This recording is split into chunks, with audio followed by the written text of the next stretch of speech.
Central Pennsylvania. 47 acres of forgotten limestone, dropping 90 feet to a black mirror of water no bird has touched in half a century. The locals call it Dead Basin. They cross themselves when they say the name. A dirt road climbs through second-growth birch. At the end of it, a single wide trailer. No lights.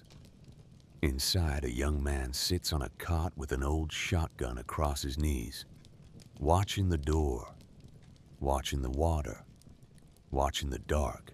He is 22 years old. He has 14 cents in his bank account.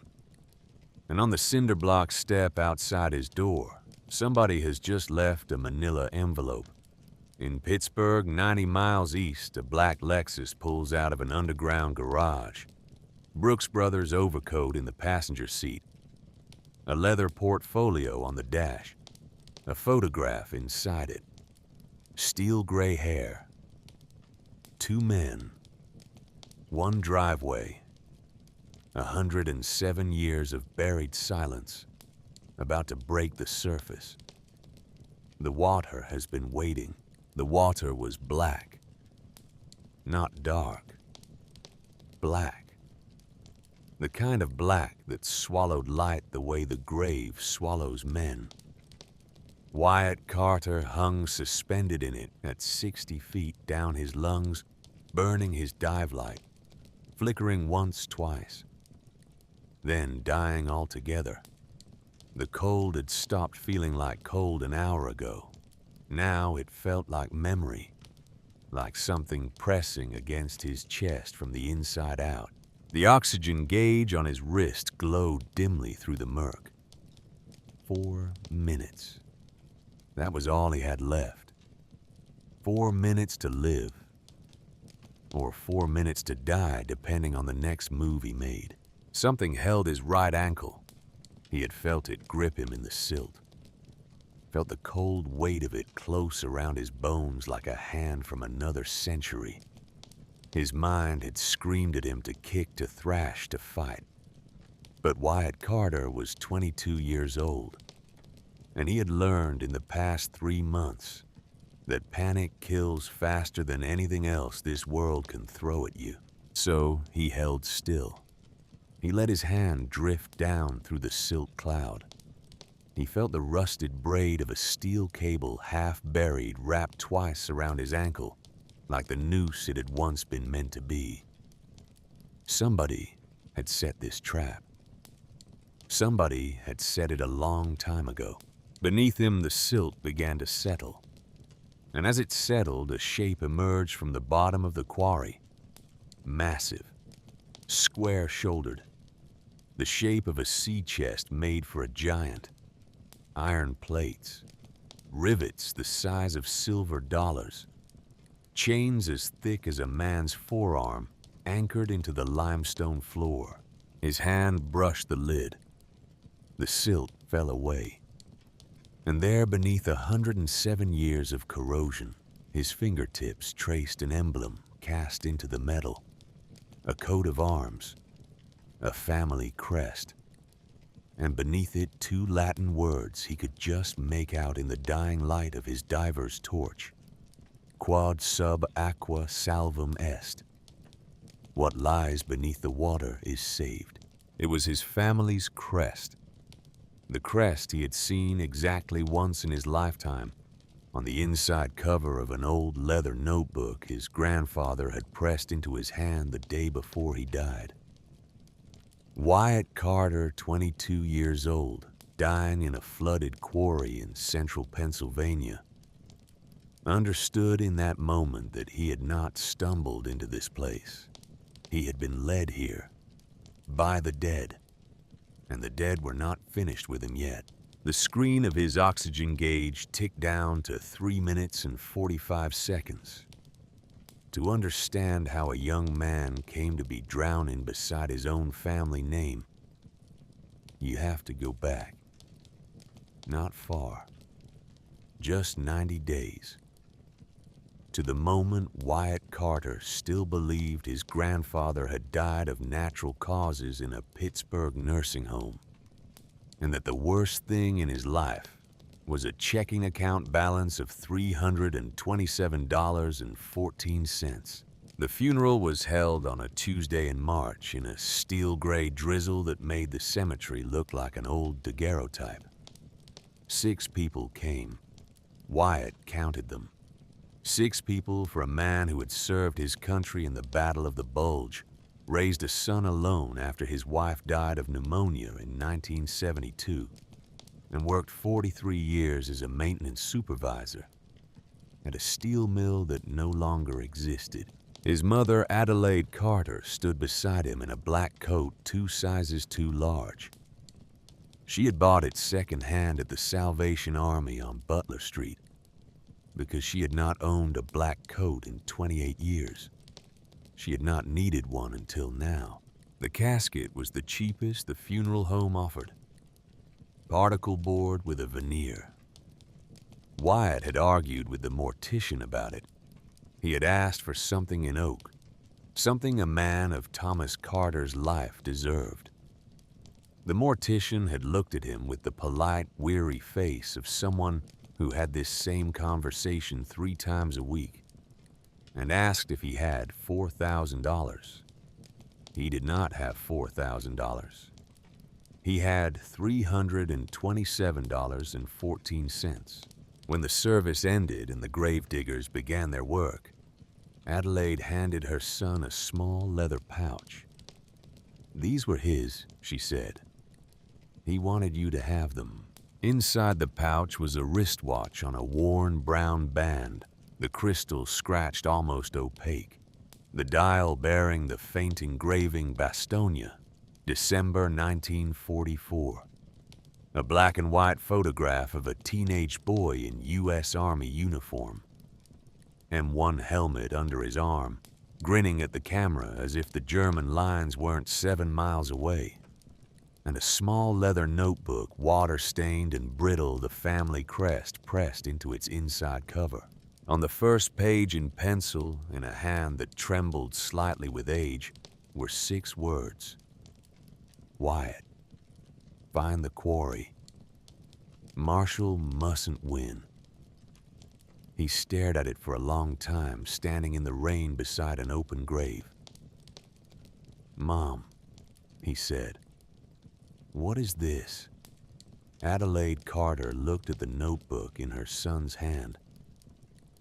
Her face went through something then, something Wyatt had never seen on it before, and would not see again until the night he asked her about his father's death.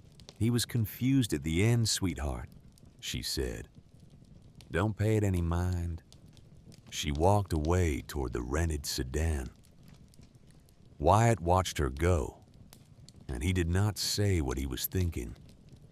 What he was thinking was that his grandfather, the maintenance supervisor, the man who could fix a turbine blind in the dark, had been the sharpest mind he had ever known. The man had remembered his own service number from 1944, the morning he died. Thomas Carter had not been confused. He had been leaving instructions. The email came 8 days later. It arrived at 3 in the morning from an address Wyatt did not recognize, and which produced no result when he tried to look it up. The subject line read, "Center County Public Auction, Final Notice." The body of the email was a single hyperlink. He clicked it because he was 22 years old and broke and unable to sleep. And there was something in the back of his skull that had been humming since the funeral. The link took him to a public auction page for the Center County Tax Assessor's Office, a list of properties seized for back taxes. Most of them were trailer lots and condemned houses. One of them was not. Parcel 7B-119, 47 acres including natural lake, sold as is. Starting bid $300. 47 years of unpaid property taxes. 47 years. Wyatt clicked on the photograph. He sat in the dark of his apartment kitchen, lit only by the blue glow of his laptop screen, and stared at the image of a flooded limestone quarry surrounded by birch and dying pine. The water in the photograph was perfectly still. It looked like an inkwell, like something that had been waiting. He felt the hair on his forearms rise. He had never seen this place before, and yet he had. He had seen it in dreams he could not remember, and in the silence behind his mother's voice every time he had ever asked about his father. He had seen it in the watercolor of a Pennsylvania landscape that had hung in his grandfather's bedroom for as long as he had been alive, a painting Adelaide had taken down and put in the attic the day after the funeral. He thought about the words in the notebook. Wyatt. Find the quarry. He looked at his bank balance. $327.14. He looked at the starting bid. $300 plus a $27 processing fee. That left 14 cents. He clicked the button. He entered his banking information with hands that did not feel like his own. And in the silence of his kitchen, somewhere in eastern Pennsylvania, at 3:17 in the morning, Wyatt Carter became the owner of a flooded quarry that the locals had been afraid of for half a century. The drive to Millbrook took 4 hours. He pointed the truck west out of Pittsburgh just after dawn. An old Ford Ranger his grandfather had left him, along with the notebook and the watch. The truck had 312,000 miles on it.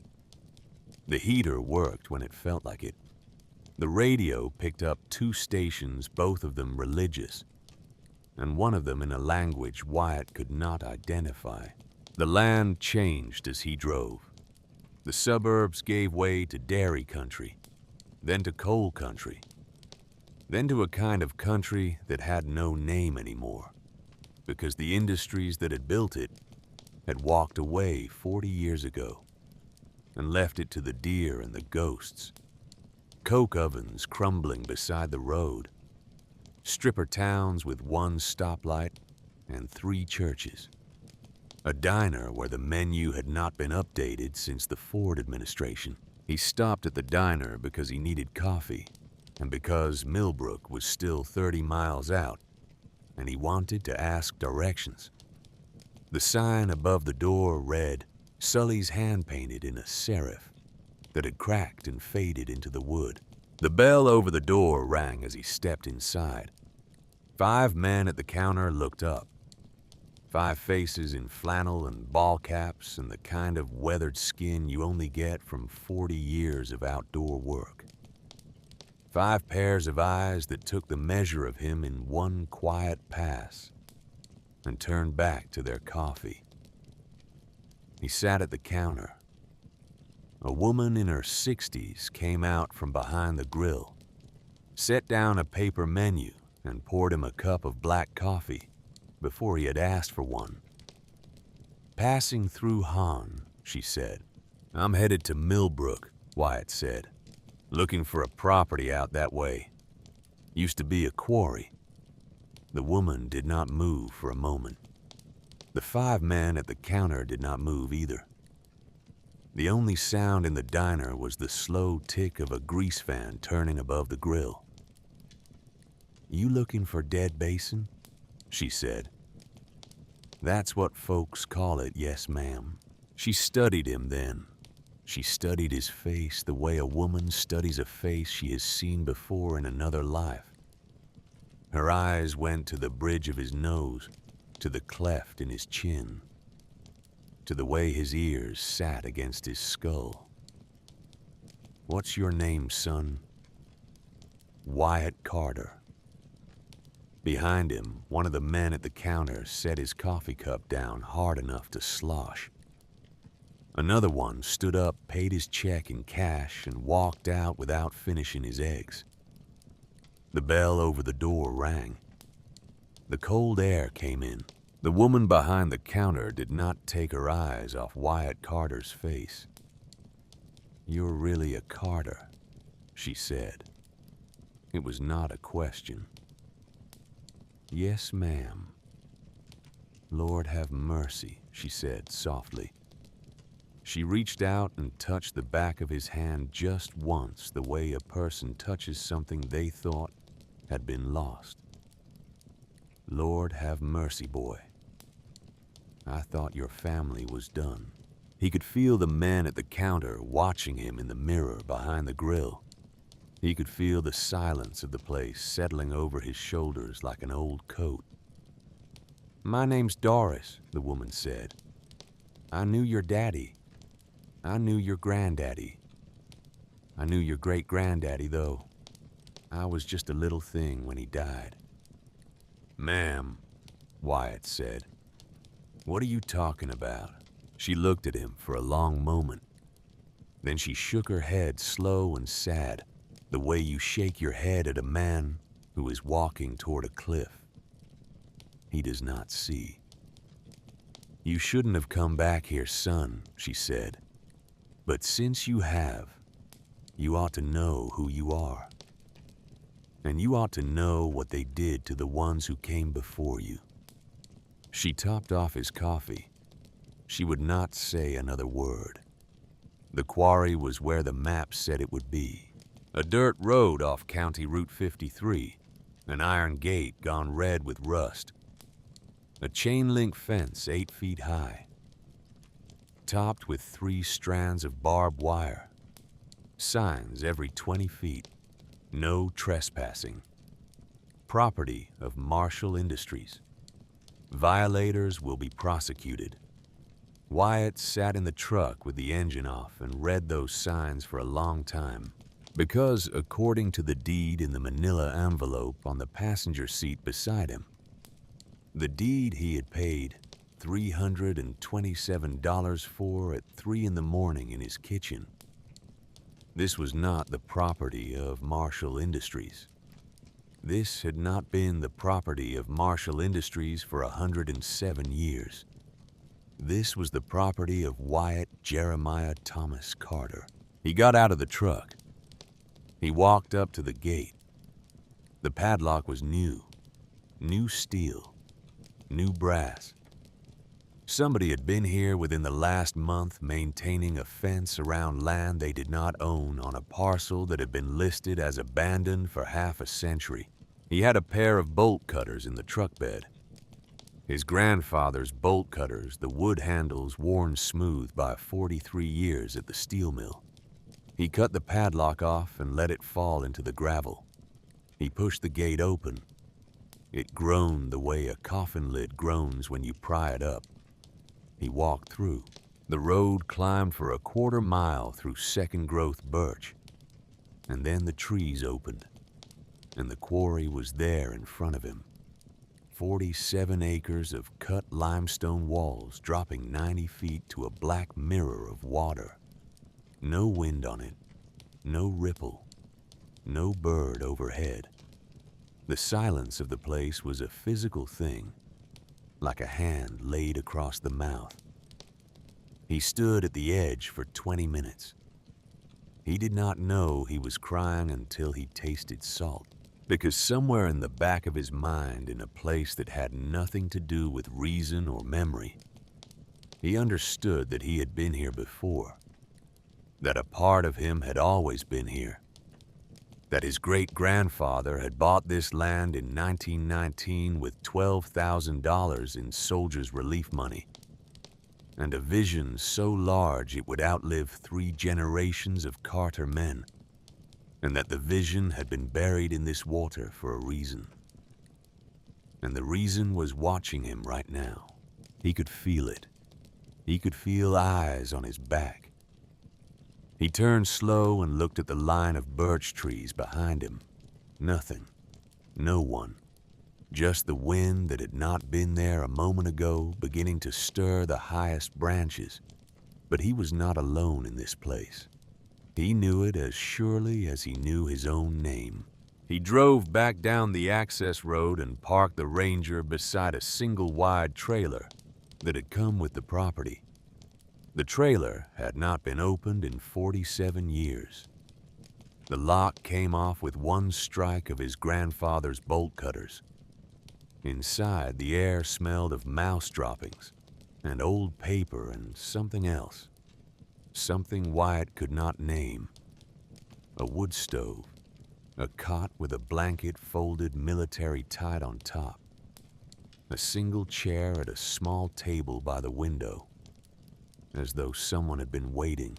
He moved his duffel bag inside. He sat down on the cot. He looked out the window at the black water of the quarry 200 yards away through the birch trees. He sat like that until the sun went down. He woke at first light to the sound of an engine.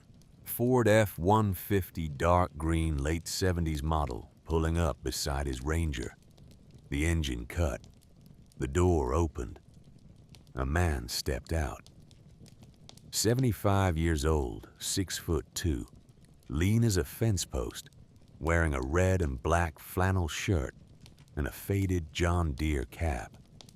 White mustache that hung past the corners of his mouth in the old style. A cigar between two fingers. The man did not approach the trailer. He stood beside his truck and smoked his cigar and watched the door, waiting. Wyatt pulled on his boots. He took his grandfather's old Remington 12-gauge from where he had leaned it beside the cot the night before. He carried the shotgun broken open over his arm, not pointed, not threatening. Just present the way his grandfather had taught him a man carries a gun when he does not yet know what kind of conversation he is about to have. He stepped out onto the cinder block step. The old man looked at him. Looked at him for a long time. His eyes traveled over Wyatt's face the way Doris's eyes had at the diner. Over the bridge of the nose. Over the cleft in the chin. Over the way the jaw sat against the throat. When the old man spoke, his voice was a low rasp. The voice of a man who had been smoking cigars since before Wyatt Carter's father had been born. "You got your grandfather's eyes," he said, "and your father's jaw. I didn't think I'd ever see a Carter standing on this land again as long as I lived." Wyatt did not move. He did not speak. "My name's Wade Holloway," the old man said. "My father worked for your great-grandfather Jeremiah from 1920 until the day he died. I worked for your grandfather Thomas from 1965 until 1978. 3 generations of Holloways have served 3 generations of Carters on this piece of ground. And I have been waiting for you, son, for 47 years. The cigar glowed. The wind moved in the birches. "There are things buried under that water," Wade Holloway said. "Things that were buried on purpose. And there are men in Pittsburgh who would rather see you drowning beside them than see you bring them up into the daylight. So I need you to answer me one question. And I need you to answer it true." He took a step closer. The cigar smoke unfurled into the cold morning air. "Are you here to leave, son? Or are you here to stay?" Wyatt Carter looked at the old man. He looked at the truck. He looked at the line of birch trees beyond, and the glint of black water beyond that. He thought of his grandfather's handwriting in the leather notebook. "Marshall mustn't win." He thought of the way Doris had touched the back of his hand at the counter of Sully's diner. "I'm here to stay," he said. Wade Holloway closed his eyes for a moment. When he opened them again, there was something wet at the corner that had not been there a moment before. He took a long pull on his cigar. "Then God help us both," he said. "Because they're gonna come for you, boy. Just like they came for your daddy." He turned and walked back to his truck. He opened the door. Then he stopped 1 foot on the running board and looked back across the gravel. "I'll be back tomorrow at 6, he said. Bring my coffee pot. We have 47 years to catch up on. And I have things to tell you that are going to keep you up at night. He climbed in. The engine turned over on the second try. The truck rolled out down the access road and Wyatt watched it until the dust settled. Then he went inside and called his mother. Adelaide Carter answered on the third ring. The line was bad. Static cut across her voice like a saw blade. "Mom," Wyatt said, "I need you to tell me about Jeremiah Carter. I need you to tell me about Thomas. And I need you to tell me what the hell happened in Millbrook, Pennsylvania." The static rose. For a long moment, he thought the line had dropped. Then his mother's voice came through, smaller than he had ever heard it. The voice of a woman who has been carrying a stone for 22 years and has just felt it begin to move. "Wyatt, sweetheart," she said, "where are you right now?" "I'm at the Quarry, Mom." The sound she made was not quite a word. "You need to come home tonight," she said. "I'll tell you everything. I should have told you everything a long time ago. But please, baby, listen to me. Promise me one thing." "What?" "Don't go in the water, not until we talk. Promise me." He looked out the trailer window. He looked at the black mirror of the quarry through the birches, and he thought of the notebook in his coat pocket and the words on the first page. "I promise, Mom," he said. He drove into the nearest town for supplies. Hartman's Outdoor Sports, a cinder block building on the edge of a strip of dead storefronts. Inside, behind a glass case of fishing reels, a young man of about 24 was reading a textbook on freshwater biology. Levi Hartman, according to the name tag pinned to his work shirt. He looked up when Wyatt walked in. He took in the muddy boots, the dive catalog under Wyatt's arm, the look on Wyatt's face. "You're not from around here," Levi Hartman said. "No, sir." "Where you diving?" Wyatt hesitated. Then he said it. "Dead Basin." The young man closed his textbook very slowly. He set it on the counter. He looked at Wyatt for a long moment. The way Doris had looked at him, the way Wade Holloway had looked at him. And Wyatt understood now that this town had been waiting for someone, and that someone was him. "My father tried to get research access to that quarry 3 times, Levi Hartman said.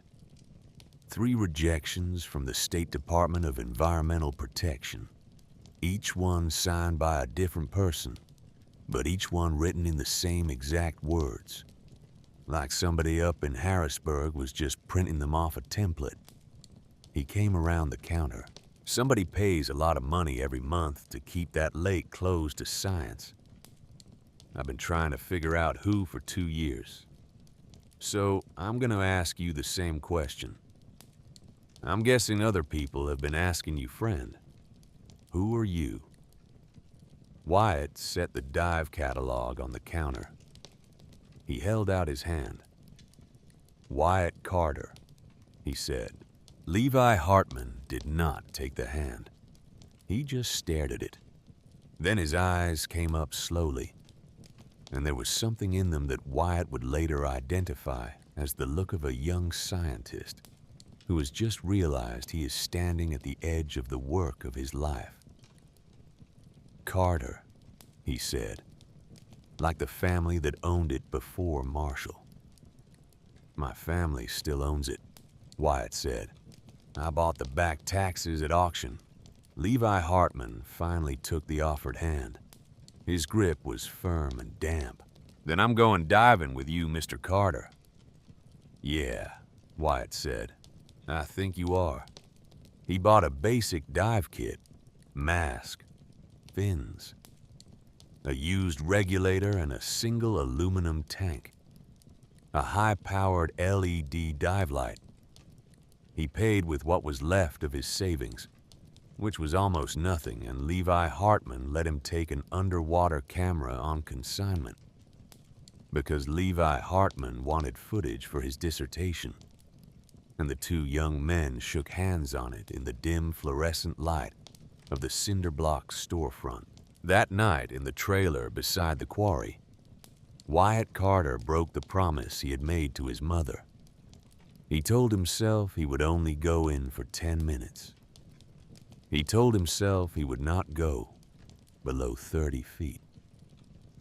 He told himself it was only a scouting dive, that he would be back on dry land before his mother had even finished her shift at the hospital in Pittsburgh. He told himself many things, and not one of them was true. What was true was that he had been standing on the edge of this water for 24 hours, and he could feel it pulling at him, the way the moon pulls at the tide, the way blood pulls at blood. He put on the wetsuit at the edge of the quarry as the sun was setting. The neoprene was stiff with cold. He set the tank against his back and tightened the straps. He spat into the mask and rinsed it in the black water. He clipped the dive light to his wrist, and he stepped off the limestone shelf into the dark. The cold hit him like a hand around the throat. He kicked downward, slow at first, then faster, watching the surface light fade above him from white to green to gray to nothing. At 30 feet, there was no light at all except the cone of his LED. At 60 feet, the silt began to swirl around him in shapes that almost looked like fingers. His light played across the floor of the quarry, and what his light revealed was not a natural lake bed. It was a graveyard of industry, twisted catwalks, broken pipes, the remains of pumping equipment that had been smashed deliberately with sledgehammers the way a man destroys evidence. And then his light caught something that was not destroyed, a square shape, iron plates, rivets, chains as thick as his wrist running from the lid down into the limestone bedrock, anchored there by hand-forged bolts. A chest, a man-made chest, sealed, anchored, hidden. Wyatt Carter swam toward it.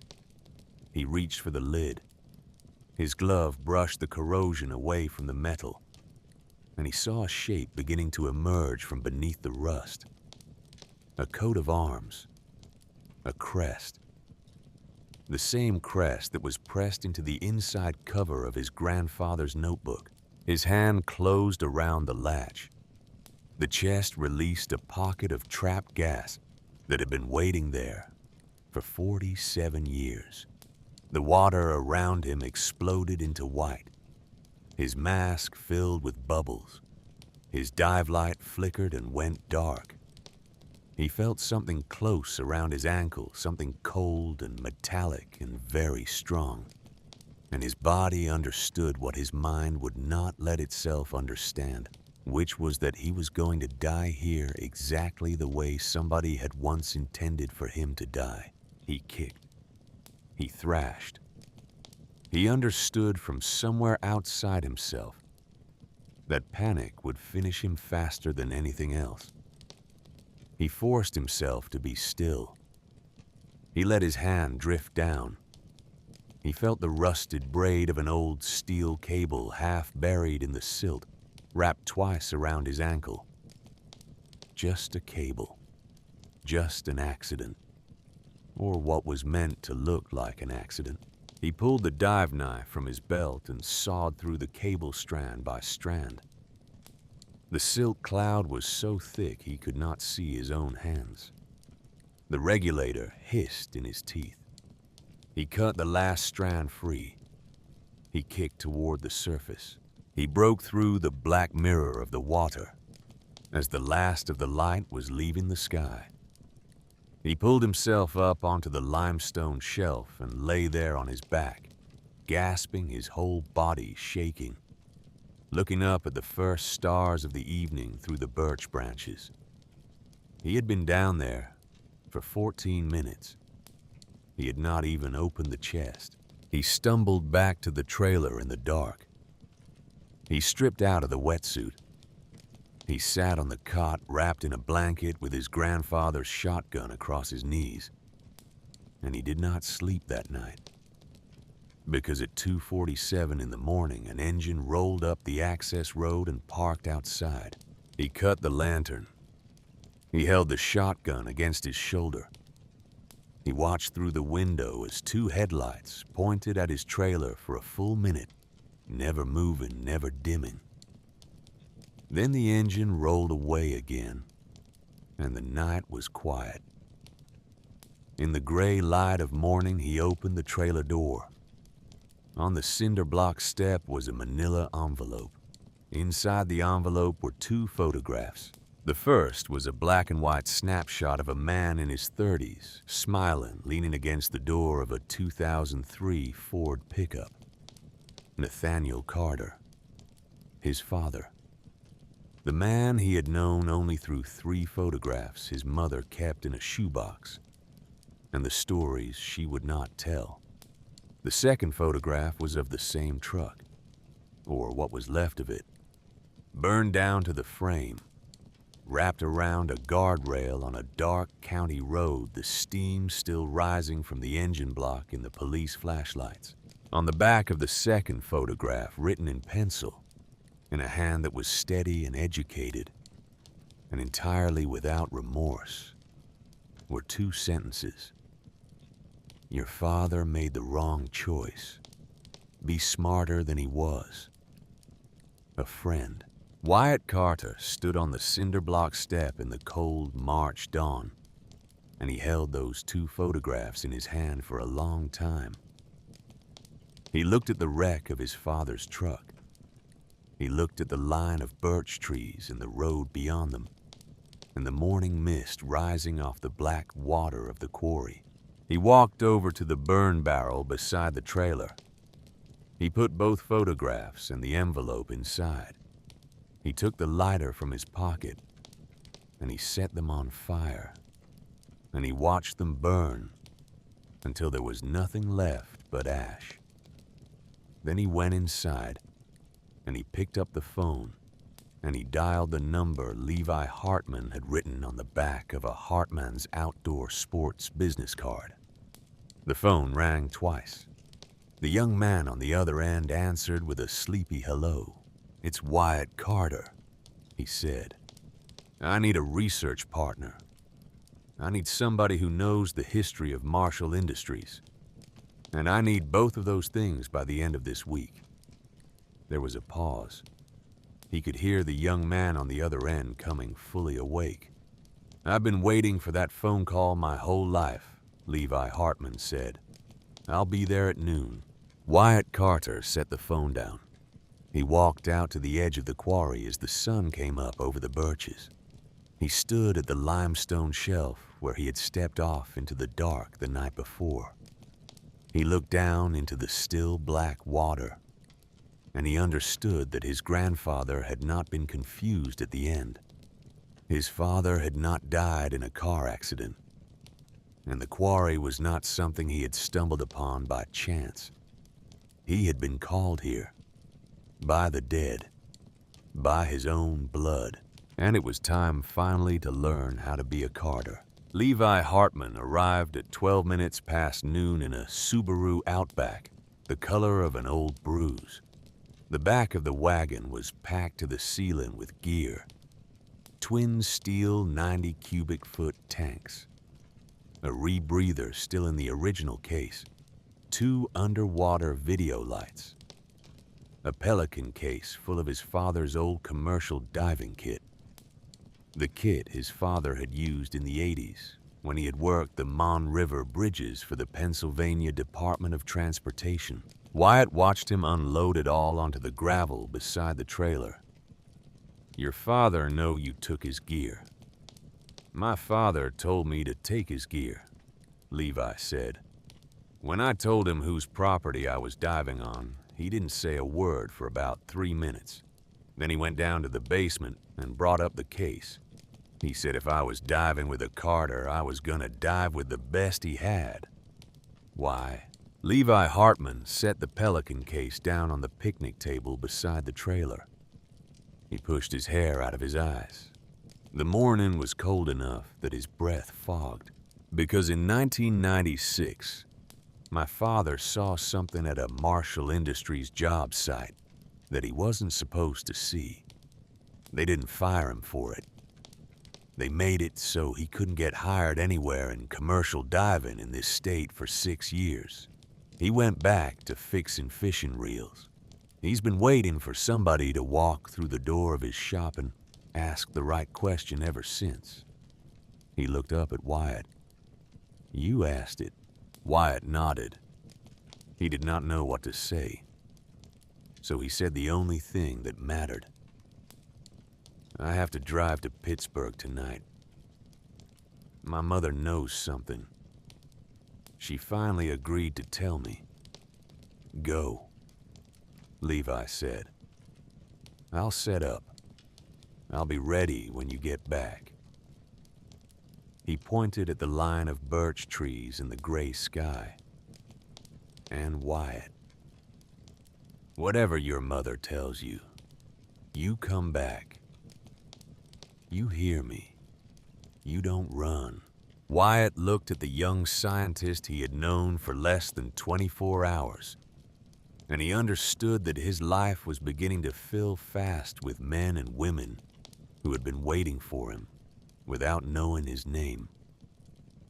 "I'll be back," he said. The drive to Pittsburgh in the late afternoon was 4 hours of farmland giving way to the gray valleys where the steel mills used to run. Wyatt drove with the windows cracked and the radio off. He thought about his father. He had been 4 years old when Nathaniel Carter died. His memories of the man were 3. A pair of hands lifting him out of a bathtub. The sound of a low voice singing him something in the dark. The smell of pipe tobacco and machine oil on a wool jacket. That was all. For 18 years, he had believed his father died because a man who worked too many hours had a beer with dinner and fell asleep at the wheel. He understood now with a clarity that hollowed him out as he drove that this had been a lie. He was not angry at his mother for the lie. He understood the lie. A woman with a 4-year-old son and a dead husband and a powerful enemy does not raise her son on the truth.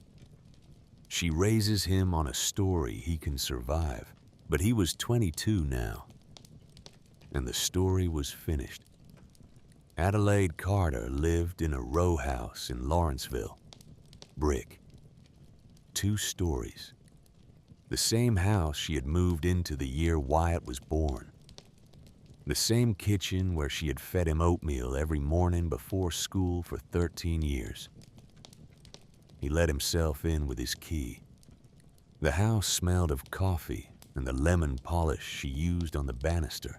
She was sitting at the kitchen table. She had not turned the lamp on. The blue dusk through the window made her look older than she was. And Wyatt thought for the first time in his life that his mother had been carrying something for a long time, and that the carrying had cost her in ways he had never let himself see. In front of her on the table was a fireproof box he had never seen before. The kind of box people keep their important papers in. It was open. The contents were laid out on the kitchen table the way a doctor lays out instruments before a surgery. She looked up when he came in. She did not stand. "Sit down, baby, she said. He sat. He did not speak. She slid the first piece of paper across to him. "This is your birth certificate, your real one. The one I never let you see." He looked at it. The name on the certificate was not Wyatt Carter. It was Wyatt Jeremiah Thomas Carter. 3 names. The names of 3 men. His own, his great-grandfather's, his grandfather's. You were named after them, Adelaide said. Your father insisted. I argued with him for 3 days. I told him a name like that would mark you. I told him people would know. He said, Della, our son, is a Carter. He is going to know who he is, or he is going to die not knowing. And I won't let him die not knowing. She slid the next piece of paper across. This is your father's diploma. From Carnegie Mellon. He had a master's in chemical engineering. Wyatt stared at the diploma. Nathaniel Beauregard Carter, Master of Science, Chemical Engineering, 1993. You told me he was a machinist, he said. I told you he was a machinist because it was safer for you to believe that, Adelaide said.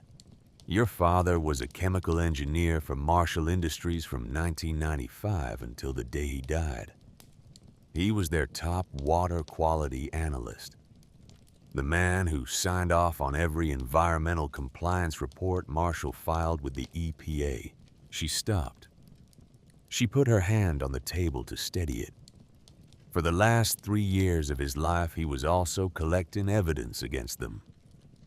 He was a whistleblower. He had 800 pages of internal documents that proved Marshall Industries had been falsifying groundwater contamination reports across 4 counties in Pennsylvania for 40 years. He had recordings of senior executives ordering the falsification. He had bank records showing payments to state inspectors. She picked up the 3rd item from the table. A small bronze key owed the head of it shaped like a stylized C. He was driving to Harrisburg on the night of September 22, 2008, to deliver everything to a federal prosecutor he had been talking to for 6 months. He had told me where he was going at 6 o'clock that evening, as he kissed me goodbye in this kitchen. At 1 in the morning, the Pennsylvania State Police called to tell me that my husband had run his pickup truck into a guardrail at high speed on a stretch of Route 322, where there was no traffic and no weather, and no apparent reason for him to have been driving over 40 miles an hour. Wyatt could not breathe. His mother's voice was perfectly level. The voice of a woman who had rehearsed this speech in her own kitchen for 18 years. The police said he had been drinking. The autopsy found a blood alcohol of 0.14. Your father, Wyatt, did not drink. He had not touched alcohol in 12 years. He was a recovering addict. He had been clean since before I met him. She slid the bronze key across the table. This was in his pocket when they found him. It is the only piece of him that came home that night that did not have someone else's hands on it first. I have kept it in this box for 18 years. I do not know what it opens. I think you are going to find out. He picked up the key. It was cold and heavier than he expected. On the bow of it, almost worn away by time, were 3 engraved words. Carter Foundation, 1919. Adelaide Carter stood up from the table for the first time since he had walked into the kitchen. She came around behind his chair. She put her hands on his shoulders. He felt her bend and press her face into the back of his head, the way she had done when he was a child, and he felt her tears in his hair. "I am sorry, baby," she said. "I am so sorry I did not tell you. I had you. You were 4 years old. I had to live." He reached up and put his hand over hers. "I know, Mom," he said. "They will come for you," Adelaide said into his hair. They came for him. They will come for you. And I cannot lose you too. I know, he said again. He stayed in Pittsburgh that night. He slept in his old bedroom in the bed that had been his since he was 8, beneath a poster of the 2005 Pittsburgh Steelers his father had bought him before he died. In the morning before he left, his mother gave him a small frame photograph that had been in the bottom of the fireproof box. The photograph was of his father at 33 years old, the age Wyatt would not live to reach if he made the wrong choice standing beside an old man on a porch in rural Pennsylvania. The old man was Thomas Carter. The photograph was dated 2003. The location written on the back in Nathaniel Carter's handwriting said simply, Old Pine Road. Wyatt put the photograph in the breast pocket of his coat. He drove east into the dawn. Wade Holloway was waiting for him at the trailer when he got back. The old man was sitting on the picnic bench with a thermos of coffee, smoking a cigar in the cold. He took one look at Wyatt's face, and he poured a second cup without being asked. You went and saw your mother, he said. Yes, sir. She told you about your daddy? Yes, sir. Wade Holloway nodded slowly. He blew smoke into the cold air. He looked across the gravel lot at the line of birches. Then it is time, he said, that I told you about your great-granddaddy, because the story did not start with your father. The story started in 1919 in this exact spot, and it has not finished yet. He took a long pull on his cigar. He set the thermos down. He looked at Wyatt the way a man looks across a campfire at the son he never had. My father told me this story when I was 12 years old. He told it to me on this same porch, on this same trailer, sitting in this same chair. He told it to me because he knew that one day a Carter would come back to this land, and he knew that a Holloway would have to be here to tell him what his blood had cost. So I am going to tell it to you now, exactly the way my father told it to me. And you are going to sit there, and you are going to listen, and you are not going to say a word until I am done. Wyatt put his hands around the warm coffee cup. He nodded. In the spring of 1919, Wade Holloway began.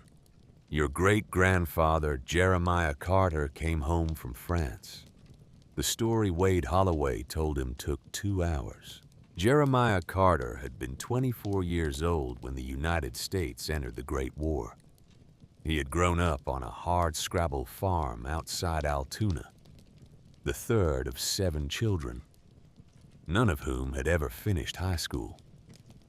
He enlisted in the spring of 1917 because his country had asked him to, and he shipped to France in the fall of that year as a private in the 28th Infantry Division.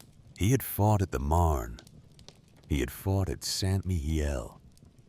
He had fought in the Meuse-Argonne in the last weeks of the war, when the German gas attacks were at their worst. He had taken a lungful of mustard gas in a wheat field outside Montfaucon on the 7th of October, 1918, and he had been the only man in his squad to walk off the field. The other 7 had not. He came home in the spring of 1919 with permanently damaged lungs, a Distinguished Service Cross folded in a handkerchief in his breast pocket, and $12,000 in accumulated soldier's pay, and a small inheritance from a maiden aunt who had died while he was overseas. He was 26 years old. He had buried 7 men in France, and he had come back to a country that was burning with the influenza pandemic and could not give him a job because the steel mills were laying off rather than hiring. He spent 6 weeks walking western Pennsylvania looking for work.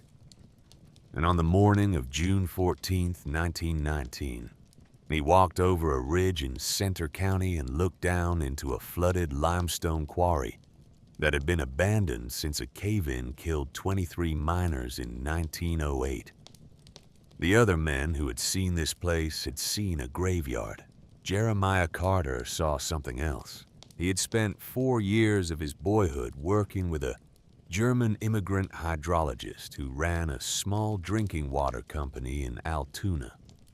He had learned how to read water, and what he was reading as he stood on the lip of the old quarry was that the water flooding the pit was not surface runoff. It was a deep artesian flow filtered through 300 feet of Cambrian limestone, the cleanest groundwater he had ever seen outside of a laboratory. He bought the property the next week for $1,100 at a county tax sale. He kept $10,000 of his money in a bank in Altoona and used the rest to hire 40 laborers, mostly Slovak and Polish immigrants who had been turned away by the mines. He paid them $1.50 a day, which was 50 cents above the going rate. One of those 40 men was a 22-year-old Pennsylvania German blacksmith named Samuel Holloway, Wade Holloway's father. For 6 years, from 1919 to 1925, Jeremiah Carter and his 40 men built something at the bottom of that quarry that nobody in central Pennsylvania had ever seen before. They built a passive filtration system. They built underwater channels. They built a pumping station inside the limestone bedrock itself, hand-carved into a natural cavity, sealed against the water with a technique Jeremiah had learned from the German hydrologist and refined in his own notebooks during the long nights in the trenches in France. He called it the Carter Foundation. He believed in 1919 that the eastern half of Pennsylvania would eventually need a source of clean groundwater that did not depend on surface reservoirs poisoned by industry. He was 60 years ahead of his time, and by 1925, a young man named Cornelius Marshall had begun to take an interest. The Marshall family had owned the limestone cement works in the next county over since 1898. Cornelius was the only son. He was 25 years old in 1925, and he was already 3 years into running the company on behalf of his ailing father. He had heard about the strange operation up at Dead Basin.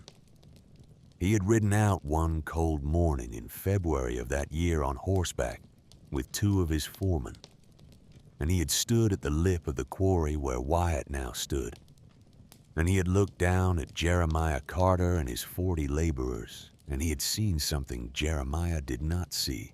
Cornelius Marshall had seen that whoever controlled this groundwater would control the future drinking water supply of half of Pennsylvania. He had offered Jeremiah Carter $40,000 for the property that afternoon, a fortune in 1925. Jeremiah had refused. Cornelius had come back 2 weeks later with $60,000. Jeremiah had refused again. The third offer, delivered in May of 1925, was $80,000, and a letter of intent that, in retrospect, was a threat. "My father kept that letter for 40 years, Wade Holloway said in the cold morning beside the trailer. He hid it inside the wall of his own house in 1965, the year your great-granddaddy died. I have it. It is sitting in a steel safe under the floor of my barn right now." And in that letter, Cornelius Marshall wrote in his own hand that he would have the Carter Quarry one way or another, that the longer your great-granddaddy refused him, the harder it would go for your great-granddaddy's son and grandson, and that the Marshalls had long memories and longer arms. Wyatt sat very still on the picnic bench. The cigar smoke curled in the cold air. "Your great-grandfather, Jeremiah Carter, lived another 40 years, Wade said. He raised one son, your grandfather Thomas, on this land. He built the first 2 phases of the foundation. He shipped clean water at cost to 3 of the surrounding townships during the polio outbreaks of the 40s. He held off the marshals for 40 years. And then, in the summer of 1965, your great-granddaddy walked out to the lip of the quarry one Sunday morning to inspect the pumping station. And he did not come home for supper. They found him 3 days later washed up against the cofferdam. The coroner ruled it a stroke. The man had survived mustard gas at Montfaucon. He had walked 7 miles through artillery fire to bring back wounded men in the Meuse Argonne. He died of a stroke at the lip of a quarry he had walked across every day for 46 years. Wade Holloway tapped his cigar out on the heel of his boot. My father did not believe it was a stroke. Your grandfather Thomas did not believe it was a stroke. And in the safe under my barn, alongside Cornelius Marshall's letter, there is a private detective's report from 1966 that says your great-grandfather had a fresh contusion at the base of his skull that the county coroner had not mentioned in his report. The detective's name was Frank Briggs.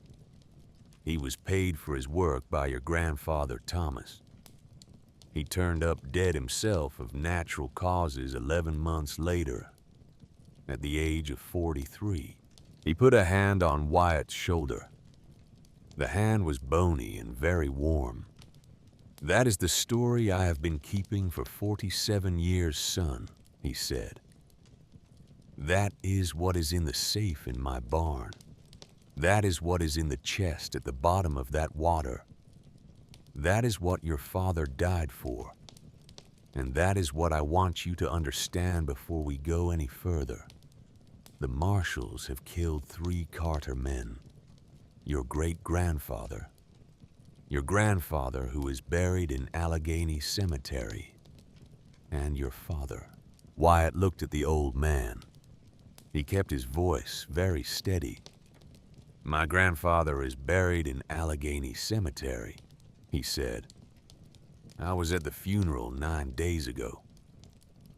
Wade Holloway looked at him for a long moment. Yes, son, he said quietly. You were.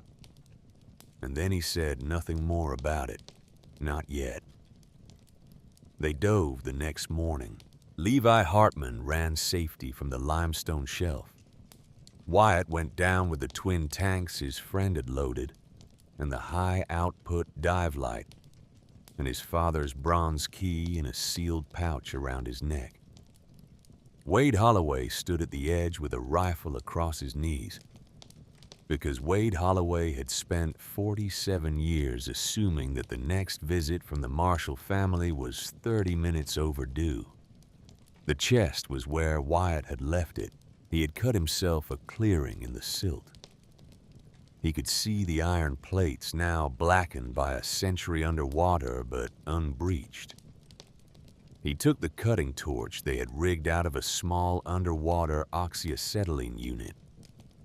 He cut through the first chain, then the second, then the third. Each chain as it parted raised a cloud of silt that took 2 minutes to settle. When the last chain went, the chest rose half an inch in the silt. Not by itself. Because Levi Hartman up on the shelf was working the come-along Wade had bolted into the limestone, and the cable hummed taut. It took 3 hours to bring the chest up. They moved it inch by inch, resting between pulls. The chest weighed nearly 400 pounds. When it finally cleared the water and crashed onto the limestone, the 3 men stood around it for a long time without speaking. The crest on the lid was clearer now in the daylight. The Carter family arms cast into iron in 1919 with the family motto beneath, Quod sub aqua salvum est. What lies beneath the water is saved. Wade Holloway crossed himself. My father helped your great-grandfather forge that lid, he said. He told me he never thought he would see it again. They pried it open with 2 crowbars and a cold chisel. The lock gave at 3 in the afternoon. The lid came up. There was no gold. There was paper. Stacks of it. Wrapped in oilcloth. Sealed in the dry air the chest had preserved for over a century. Wyatt lifted out the top bundle and unwrapped it on the picnic table beside the trailer. And his hands were not entirely steady as he did so. The first item was a leather-bound notebook. The flyleaf was inscribed in a careful hand. Jeremiah Carter. Carter Foundation Project Journal. Volume 1. Begun this 14th day of June 1919. Beneath it were rolled blueprints, 3 full sets. Phase 1 dated 1920. Phase 2 dated 1968 in his grandfather Thomas's handwriting. Phase 3 dated 2007 in his father Nathaniel's handwriting. Beneath the blueprints were file folders, dozens of them. Marshall Industries internal memos going back to the 70s. EPA correspondence. Photographs of falsified test results. Lists of state inspectors and the dates they had been paid off with payment amounts. And at the bottom of the chest, under everything else, was a single sealed envelope. The wax seal was unbroken. The handwriting on the front was his father's. To be opened by my son Wyatt on the day he comes to this place. Wyatt picked it up. His fingers trembled. He broke the seal. Inside the envelope was a single USB flash drive and a folded letter. The letter said, Wyatt, if you are reading this, then they have killed me and you have come home. Forgive your mother her silence. She kept it because I asked her to. The drive contains everything I had assembled by September 22, 2008. It is enough to put Marshall Industries leadership in federal prison and shut the company down. I could not deliver it. You must. I love you, son. Be braver than I was. Dad.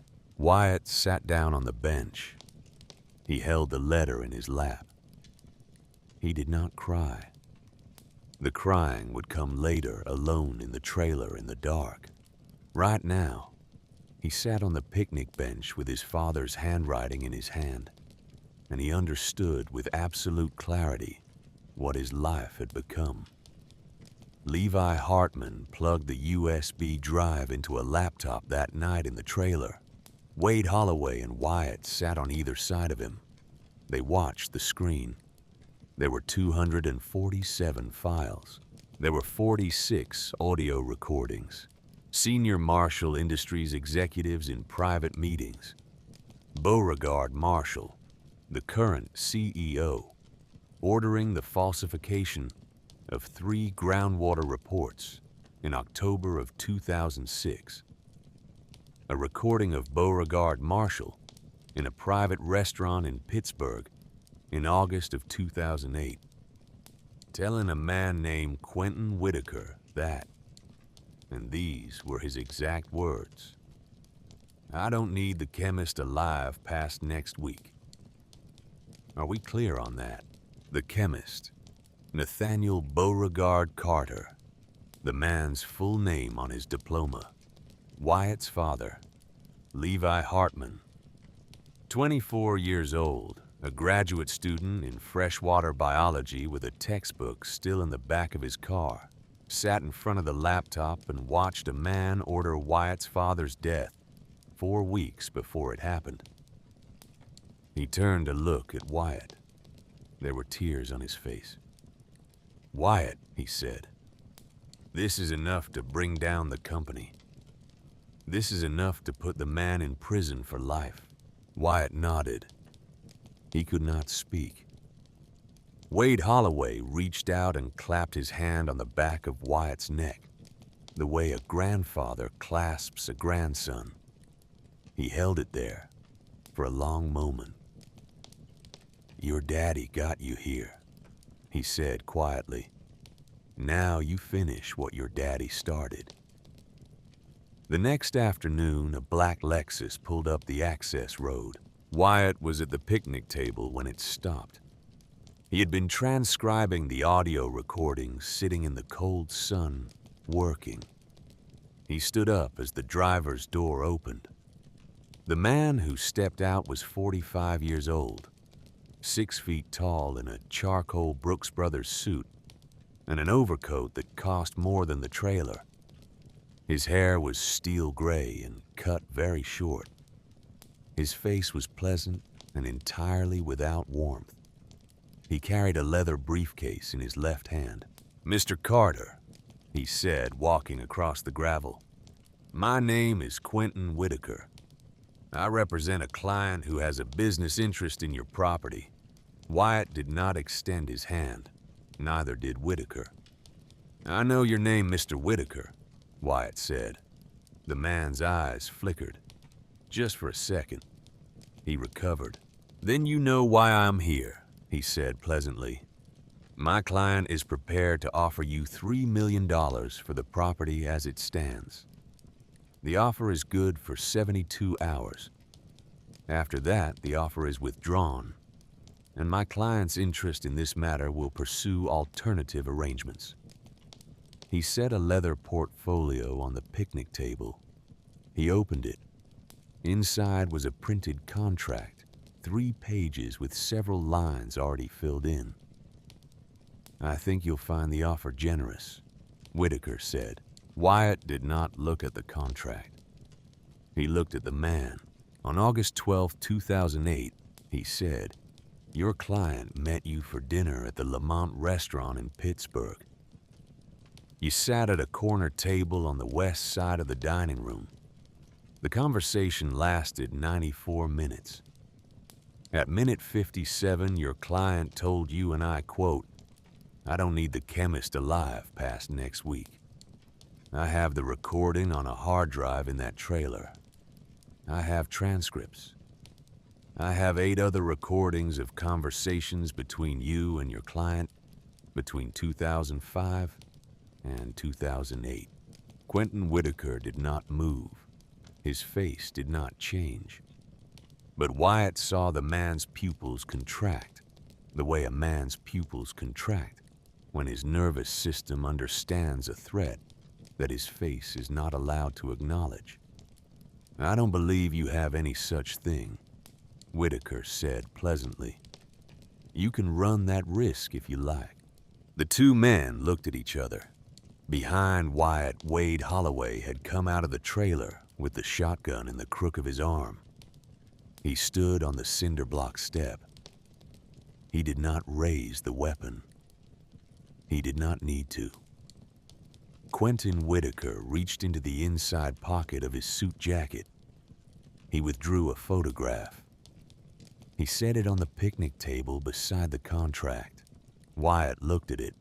It was a photograph of his mother, Adelaide Carter, leaving the side entrance of Allegheny General Hospital at the end of her shift. The photograph had been taken the night before. The timestamp on it was 11:47 p.m., March 28th. "Your mother is a lovely woman, Mr. Carter," Quentin Whitaker said. "I would think very carefully about what you do next." He picked up the portfolio. He closed it. 72 hours, he said. "I'll see myself out." He walked back to the Lexus. He got in. The car turned in the gravel lot and rolled away down the access road. Wyatt stood at the picnic table with the photograph of his mother in his hand.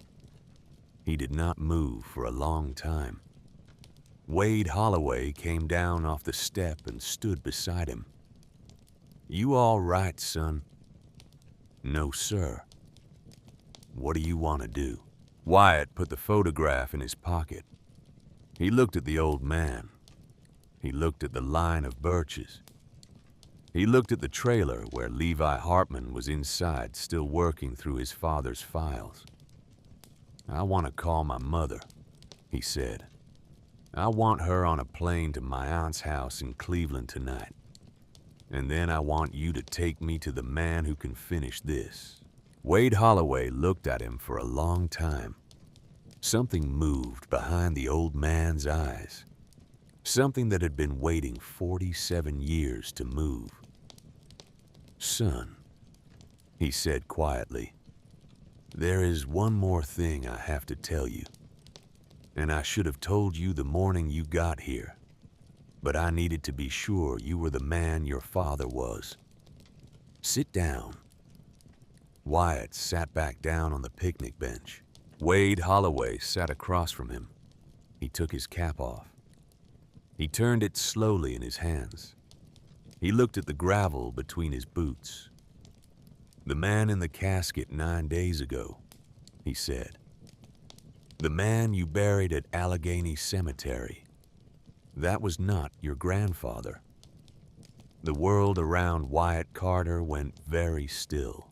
In the summer of 1978, Wade said your grandfather Thomas figured out that Cornelius Marshall, who was 78 years old by then, and on his last legs but still running things, had finally moved to take this land. They had bought a senator. They had a bill ready to declare this whole valley an environmental hazard zone, eminent domain federal seizure. Your granddaddy had the documents. He had the proof. And one Friday night in August of '78, 2 men came up that access road and shot your grandfather's prize colt and hung it on the fence outside his farmhouse with a note tied to the halter. The note told your grandfather what would happen to his 8-year-old son, your father, if he did not stop. Wade looked up. "Your grandfather and I sat in that kitchen all night. We made a decision. He had a friend, a doctor in Altoona, a man he had served with in the Bulge. The 3 of us put Thomas Carter into a casket in October of 1978. We held a funeral. Your grandfather went up into the hills of Center County, to a farm I bought for him under another name, and he stayed there. He raised cattle. He read books. He sent your father through Carnegie Mellon by anonymous money order. He watched your father grow up from a distance. He watched your father marry your mother. He watched your father die. And he watched you, son. He has watched you every year of your life. He came back to Pittsburgh 4 years ago when his health began to fail. The Alzheimer's diagnosis was real. The death certificate from last week was not. The man in the casket was a homeless man from the Hill District who looked enough like him. The doctor in Altoona has been dead for 11 years. But his nephew is still alive, and his nephew owed your grandfather a favor.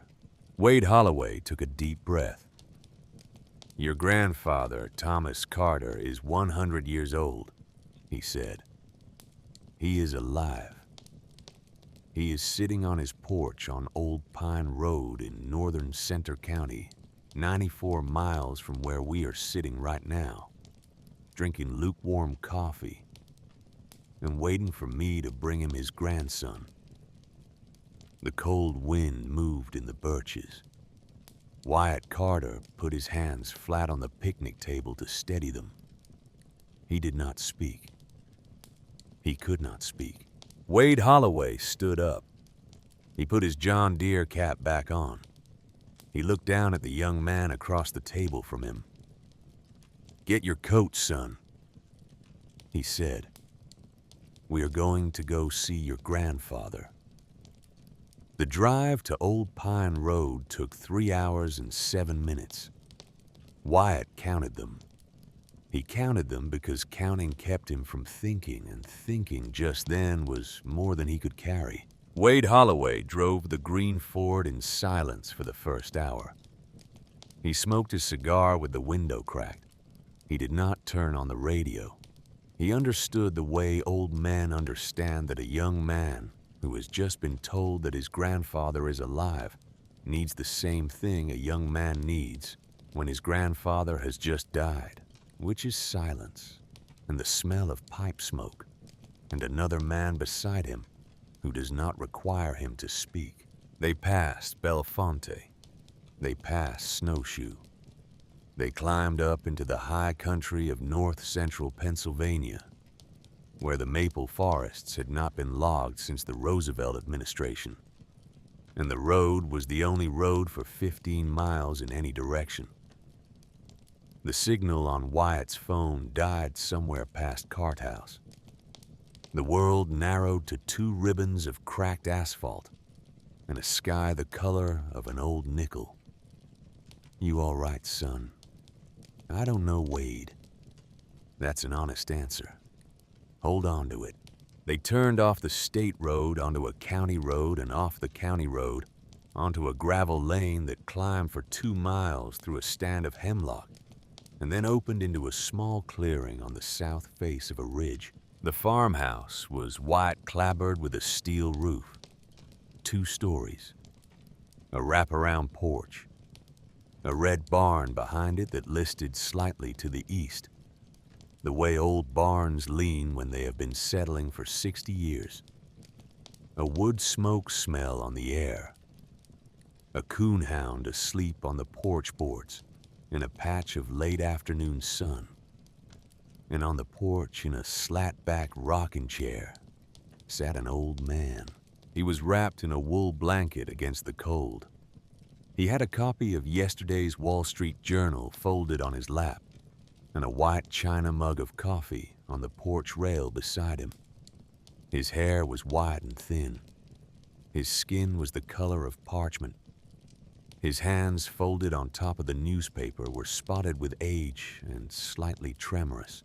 But his eyes, when they came up and found Wyatt across 40 feet of frozen lawn, were the eyes of a man who had walked off the field at Bastogne in the winter of '44, who had buried 2 wives and 1 son and a father he had loved, and who had spent the last 47 years of his life waiting for exactly this moment. Thomas Carter set the newspaper aside. He did not stand. He could not stand. He raised one hand slowly and beckoned his grandson toward him. Wyatt walked across the yard. He climbed the 3 steps onto the porch. He stood in front of the old man in the rocking chair, and for a long moment neither of them spoke. The coonhound opened one eye and closed it again. A crow called from somewhere on the ridge. "Come here, son," Thomas Carter said. His voice was a rasp, but there was iron in it. "Come down here where I can see you." Wyatt knelt on the porch boards in front of his grandfather. The old man reached out with both hands and took Wyatt's face between them. His palms were dry and warm and very light. He looked at his grandson for a long time. He looked at the bridge of his nose. He looked at the cleft in his chin. He looked at the eyes which were not Wyatt's father's eyes, but were his own and Jeremiah's before him, and which would now have to carry the Carter name forward alone. "You look like Nate at 22, Thomas Carter said. "You look exactly like him." "Grandfather," Wyatt said. He could not say anything more. "I know, son, I know."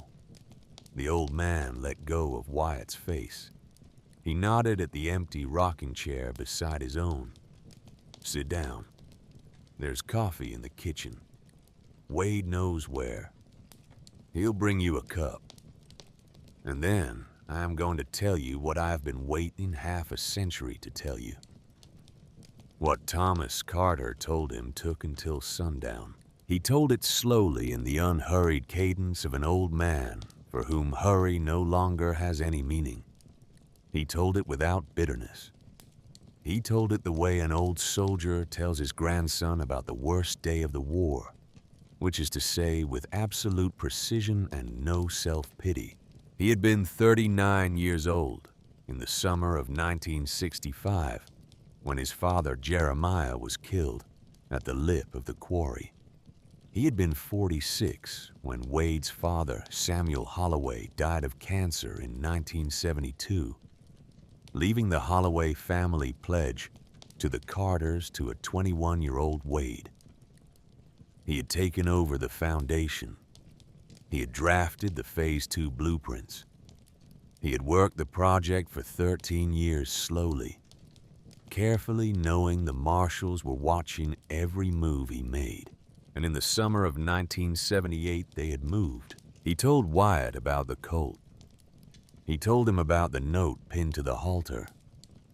He told him about the night he and Wade had sat at his kitchen table from sundown until dawn, drinking coffee, smoking, making the decision that no man should ever have to make. He told him about the homeless man from the Hill District, whose name had been Earl, whose family had been paid $5,000 by an Altoona doctor to permit the use of his body for a closed casket service, and whose grave in Allegheny Cemetery now bore the name Thomas Jeremiah Carter.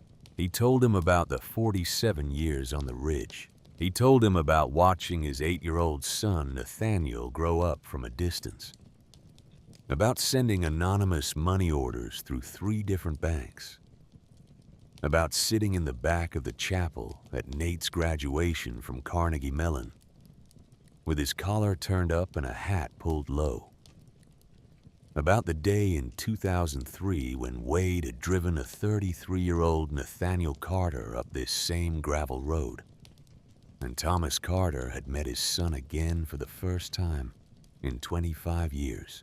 "He stayed with me 4 days," Thomas said quietly. "He sat in that chair you're sitting in now. He told me he understood why I'd done what I'd done.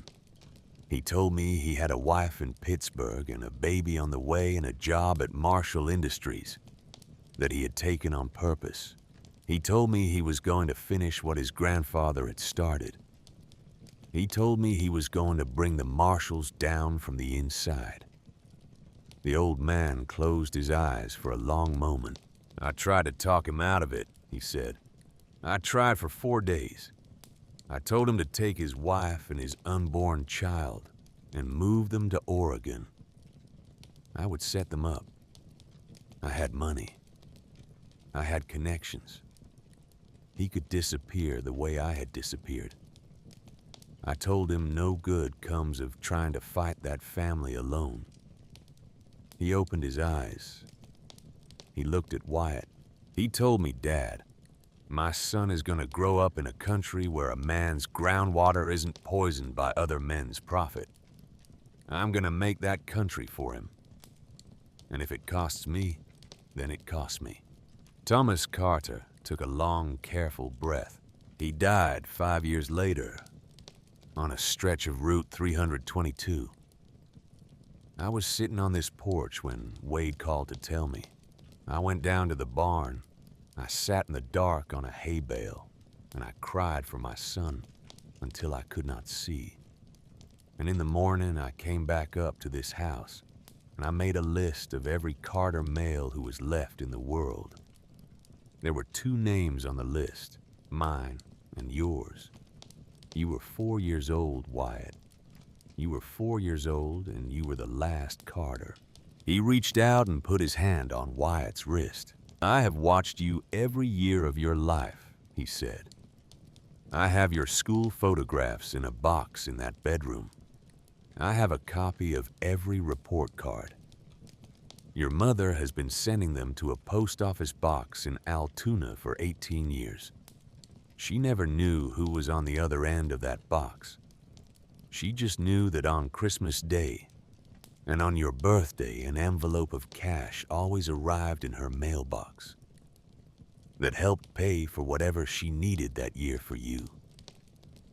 That envelope came from me, son, through Wade, through 3 different banks, every year since your father died. Wyatt could not speak. He looked at his grandfather. He looked at the old man's hand on his wrist. He thought of the 18 Christmases he had wondered as a child where the envelope came from. He thought of the bicycle in 5th grade, the braces in 7th, the laptop his senior year of high school. His mother had told him those things came from a distant cousin in Texas who did not want to be named. There was no distant cousin in Texas. "I am sorry I never came forward, son," Thomas Carter said. "I am sorry I let you grow up believing your father had died drunk in a ditch. But if I had come back, they would have killed your mother, and they would have killed you. So I watched. I watched and I waited for the right moment. And 4 years ago, when you turned 18, the Marshall property tax payments on Parcel 7B-119 stopped by my arrangement. The Quarry began its slow walk toward the county tax auction. And I sent you 2 months ago the email that you opened at 3 in the morning in your kitchen." Wyatt looked at the old man. His voice, when he found it, was very thin. "You sent that email?" "I did, son. You set me up to find this, all of it." "I did, son. I had $327 in my bank account. I had nothing. I bought that Quarry because it was the only thing in the world I could afford to buy." "I know," Thomas Carter said quietly.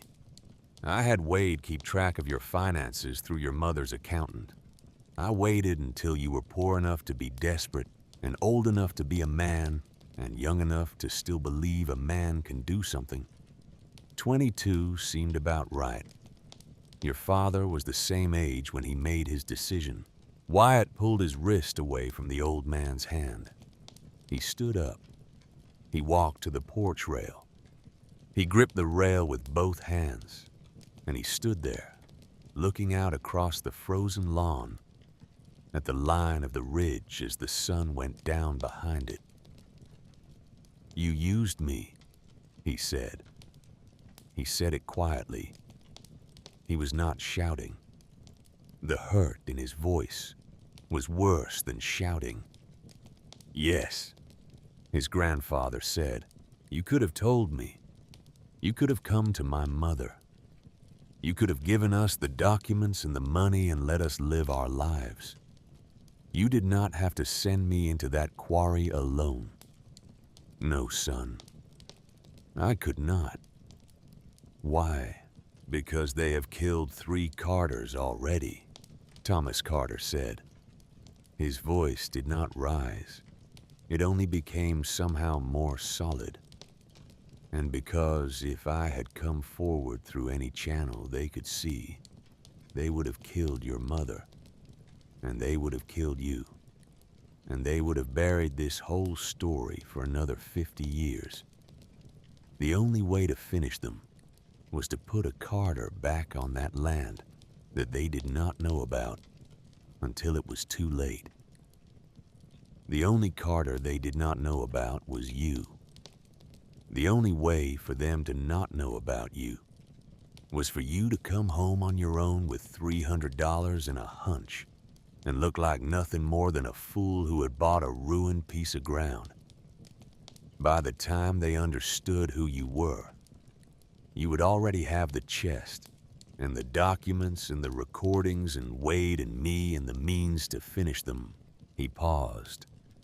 "I chose between the comfort of one boy and the lives of 40,000 Pennsylvanians who will drink poisoned water for the next century if the Marshalls keep going. I made the choice a soldier makes. I am not asking your forgiveness, son. I am asking your understanding." Wyatt did not turn around.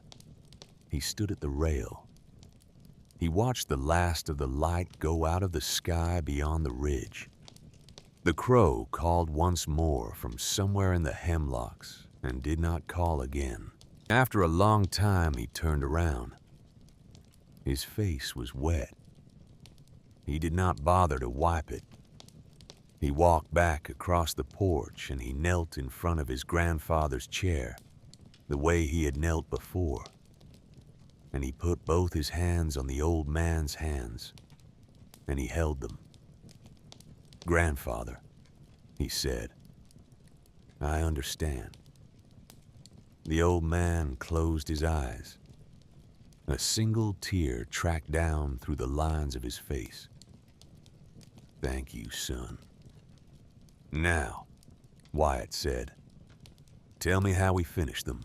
That night in the kitchen of the farmhouse on Old Pine Road, 4 men sat around a wooden table and made a plan. Thomas Carter, 100 years old, drank black coffee and spoke very slowly. Wade Holloway, 75, sat at his right hand with a steno pad and a number 2 pencil. Levi Hartman, who had driven up from Millbrook at sundown with a hard drive full of evidence in his coat pocket, sat at the foot of the table. And Wyatt Carter, 22 years old, sat at the head. The plan they made had 3 movements, like a piece of music. The first movement was federal. Wade Holloway had a name in a steel safe under his barn, and the name belonged to a retired investigative reporter at the Pittsburgh Post-Gazette named James Sullivan, 58 years old, who had tried in 2004 to publish a story about Marshall Industries and had been pulled off the piece by his own editor under pressure from the company's law firm. Sullivan had never forgotten it. Sullivan still had his sources at the federal building in Pittsburgh. Sullivan would be the one to walk the evidence into the office of a special agent named Rosalind Brennan at the FBI's White-Collar Crime Division, where it would arrive simultaneously with the publication of the first article in a series. The second movement was scientific. Levi Hartman would carry copies of the project blueprints, beginning with Jeremiah Carter's 1920 originals, to the chair of his graduate program at Penn State, a woman named Imogen Whitlock, who had published 40 years of work on Appalachian groundwater systems. Imogen Whitlock would not need persuading. Imogen Whitlock would understand within 5 minutes of opening the file folder that she was looking at a passive filtration design half a century ahead of its time, and she would put the full weight of her academic reputation behind authenticating it. By the time the Post-Gazette ran the first article, there would be a paper coming out of Penn State that placed the Carter Foundation in the historical record permanently, where the Marshalls could not erase it. The third movement was public. There would be a press conference at the lip of the quarry on the following Saturday morning, 6 o'clock sharp. 50 reporters from across Pennsylvania and 3 from the national wires.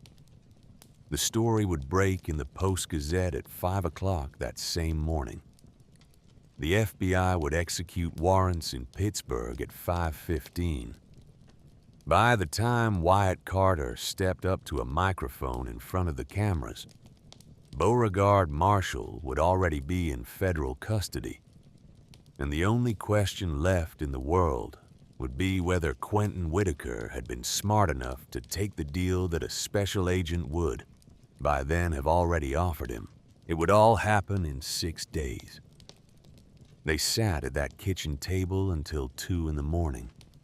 Thomas Carter drew a diagram of the Marshall corporate structure on the back of an envelope. Wade Holloway listed every state inspector named in Nathaniel Carter's documents. Levi Hartman ran through the chain of custody for the evidence, making sure that nothing they did between now and Saturday would compromise its admissibility in federal court. At 1:45, Wyatt stood up and went out onto the porch. The night was bitter cold. The stars were out very bright, the way stars are bright in winter at 4,000 feet. He stood at the porch rail and he breathed the cold air, and he thought about his father.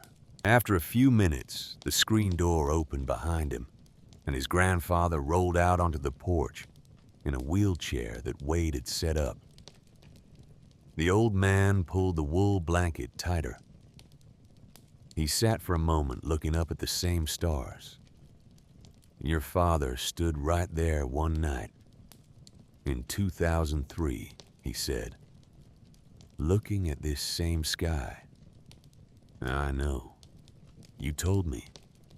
I told him I was proud of him. I never told him often enough. Wyatt turned around. He looked at his grandfather. He said the thing he had not yet said, and that he understood now he needed to say. I am proud to be your grandson, sir. Thomas Carter did not answer for a long time. When he did, his voice was steadier than it had been all night. Then go finish this, son. Go finish this for the 3 Carter men who could not. The 5 days that followed were the longest and the shortest of Wyatt Carter's life. The marshal response came on the 2nd day.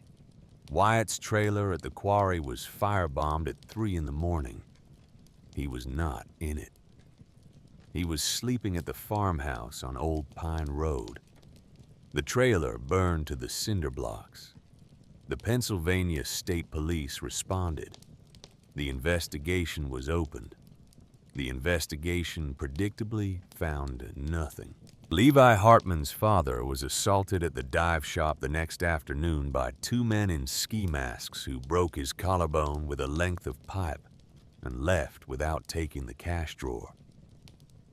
The old man sitting in the emergency room at Center Community Hospital later that night, with his arm in a sling and his face the color of skim milk, told his son the only words he had to say about it. Get the bastards, kid. Then come home. On the 4th day, Wade Holloway was run off Route 144 by a black SUV that did not stop. His green Ford rolled twice into a ditch. Wade walked out with a concussion and a broken hand and a renewed commitment to the work. He drove himself to the farmhouse on Old Pine Road in his nephew's borrowed Bronco, and he did not mention the wreck until the next morning when Thomas Carter saw the bandage on his hand and demanded an accounting. And on the 5th night, the night before the press conference, the marshals made their last move. The motion detectors that Wade had installed in the underwater control vault 10 feet below the surface of the quarry sent an alert to Wyatt's phone at 11:43 p.m. He was at the farmhouse. He looked at the screen. He showed it to Levi Hartman, who was on the couch with a laptop finalizing the final edits to Imogen Whitlock's white paper. They're at the vault, Wyatt said. How many? 3. Maybe 4. What are they doing? Wyatt looked at the screen.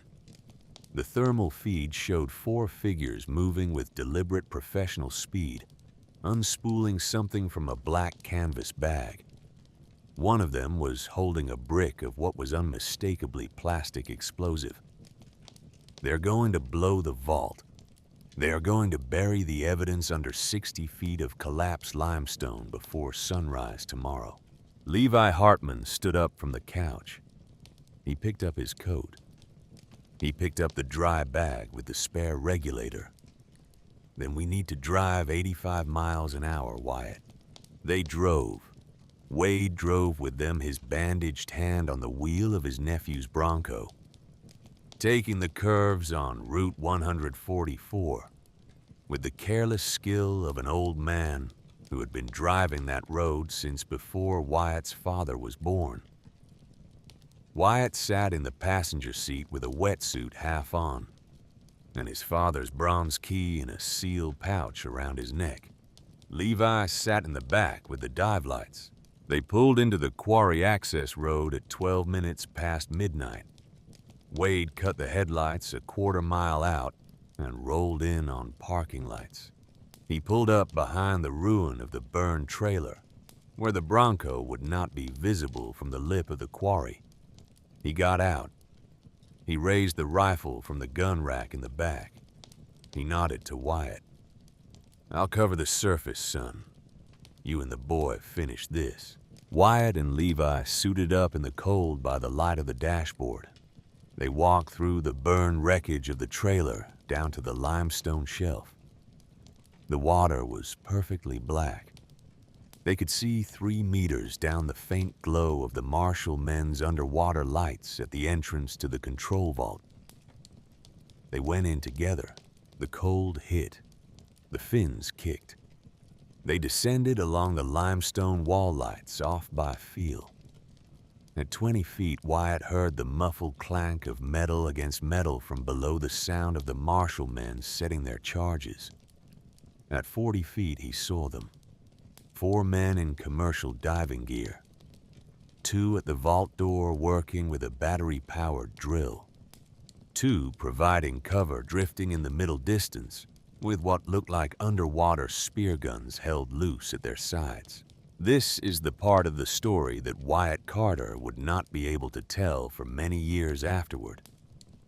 He would tell it eventually, but not soon.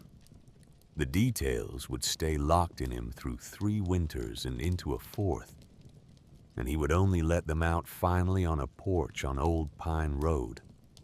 Many years later, sitting with the son who had not yet been born on the night this happened.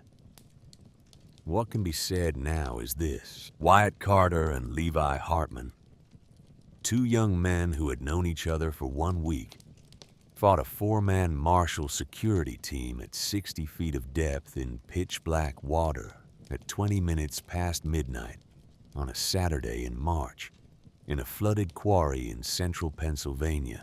A spear gun bolt passed through the meat of Wyatt's left shoulder and lodged in the limestone wall behind him.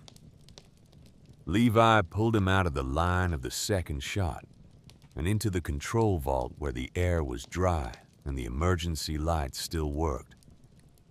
Because Jeremiah Carter had built them to work for a century, and where Levi cut the bolt out of his friend's shoulder with a dive knife and tied off the wound with a strip of his own wetsuit.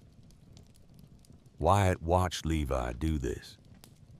He watched the boy from the dive shop, the freshwater biology graduate student, do battlefield surgery on him by the dim red glow of a 50-year-old emergency bulb.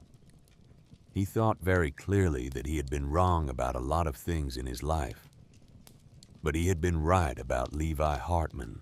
On the surface, Wade Holloway, 75 years old with a broken hand and a concussion, lay prone on the limestone shelf and called the sheriff of Center County on a phone that he had been told to call only in the event of an actual emergency. And he said into the phone exactly 6 words: "Hank, this is Wade. Now." Sheriff Hank Bradford had known Thomas Carter since 1971. He had known what was going to happen at the quarry that week, since Wade Holloway had paid him a visit on Tuesday. He was sitting fully uniformed in his cruiser 2 miles down the access road, with 6 deputies behind him and 3 other cruisers, when his phone rang. He hit his lights. They came up the road silent and fast. The Marshall divers surfaced into a forest of flashlight beams and a sheriff with a megaphone and 6 deputies with shotguns at the high ready. 3 of the 4 surrendered immediately. The 4th tried to make the bank and was met by Wade Holloway holding a hunting rifle with a steady hand, even though that hand was broken. and in the burned-out shell of the trailer, 50 feet from where the deputies were ratchet-cuffing 4 men face down in the gravel, a small wireless camera that Wade Holloway had installed in the rafters 2 months ago, that had survived the firebombing because Wade Holloway built things to last recorded 14 seconds of audio, in which one of the 4 men, a hired contractor from Cleveland named Mickey Bauer, screamed at Quentin Whitaker over an open radio channel that Whitaker had not realized was open. "We are blown, you son of a bitch. We are blown. You and the old man are blown. Get on a plane." The recording would be admitted into evidence at trial. At 6 o'clock that Saturday morning, as the sun came up over the birches behind the quarry, Wyatt Carter stood at the lip of his great-grandfather's land, with his left arm in a sling. He had been stitched up at Center Community Hospital by an emergency room doctor who had not asked too many questions. He was wearing his grandfather's flannel shirt because all of his own clothes had been in the trailer. 50 reporters had set up in a horseshoe at the lip of the quarry.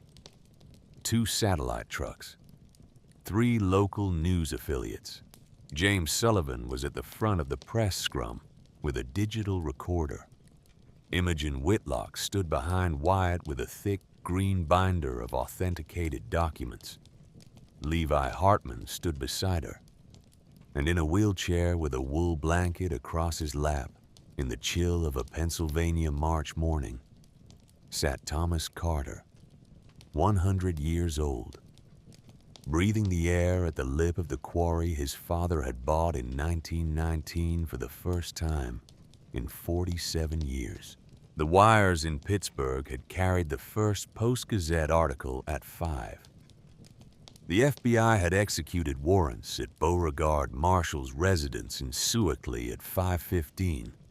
Quentin Whitaker had been picked up at 6 flat trying to board a private flight at Allegheny County Airport.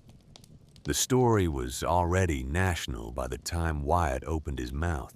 He spoke for 4 minutes. He did not have a prepared text. He had not written one because he had not slept, and because what he was going to say was simple. "My name is Wyatt Jeremiah Thomas Carter," he said into the microphones. "My great-grandfather bought this land in 1919 with $12,000 of soldiers' relief money from the First World War. He believed that one day Pennsylvania would need clean groundwater. He was right. He built a passive water filtration system at the bottom of this quarry that was 60 years ahead of its time. My grandfather Thomas continued his work. My father Nathaniel died trying to finish it on the 22nd of September, 2008, on Route 322 near Harrisburg. He was murdered by Marshall Industries to protect a 40-year fraud against the people of the Commonwealth of Pennsylvania. The men who killed him are in federal custody this morning. The evidence is in the hands of the United States Attorney for the Western District of Pennsylvania. I will be making no further public statements until after the indictments are unsealed. Thank you." He stepped back from the microphone. The reporters shouted questions. He did not answer them. He walked back to the wheelchair where his grandfather sat. He knelt down on the cold gravel beside the chair, and he put his head against the old man's shoulder, and he closed his eyes. Thomas Carter put his hand on the back of his grandson's head. He held it there. "It is done, son," he said quietly. "It is done." Beauregard Marshall was indicted on 22 counts, including conspiracy to commit murder, environmental fraud, bribery of public officials, and racketeering. He was convicted on 19 of them. He died in federal prison 3 years into a 35-year sentence. Quentin Whitaker took a plea deal in exchange for testimony and was sentenced to 18 years. Marshall Industries filed for bankruptcy in July of that year and was liquidated by autumn. 2,000 workers lost their jobs. Wyatt Carter announced on the day of the bankruptcy filing that the newly formed Carter Foundation would hire any laid-off Marshall employee who wanted work. 800 of them took the offer. They were the men who, over the following 14 months, would do the physical work of restoring the quarry. The water cleared in 6 weeks. Brook trout were reintroduced in the spring. Birds came back to nest by summer. James Sullivan won the Pulitzer Prize for his 8-part series. Levi Hartman published his doctoral dissertation 18 months later and was offered a tenure-track position at Penn State, which he accepted on the condition that the university partner permanently with the Carter Foundation on freshwater research. On the 14th of September 2027, 108 years to the day after Jeremiah Carter had walked over a ridge in Centre County and looked down into a flooded quarry and seen a future the Carter Foundation Wildlife Sanctuary open to the public. 500 people attended. The governor of Pennsylvania cut the ribbon. 3 brass plaques were dedicated on a stone wall at the entrance. Jeremiah Carter, 1893 to 1965. The Dreamer, Thomas Carter, born 1926. The Guardian, Nathaniel Carter, 1970 to 2008. The Sacrifice, Adelaide Carter cut a ribbon of her own at the visitor center. She was wearing a new black coat. Wyatt had bought it for her. 6 months later, on a cold morning in March 2028, Thomas Carter died in his sleep on the farmhouse on Old Pine Road. He was 101 years old. Wade Holloway found him in the morning holding the wristwatch from Bastogne in his right hand. He had not been afraid. The funeral was held at the quarry. 200 people came.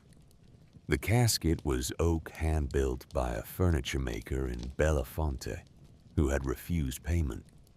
Wyatt read the eulogy from a single page of yellow legal paper. He did not cry until he sat down.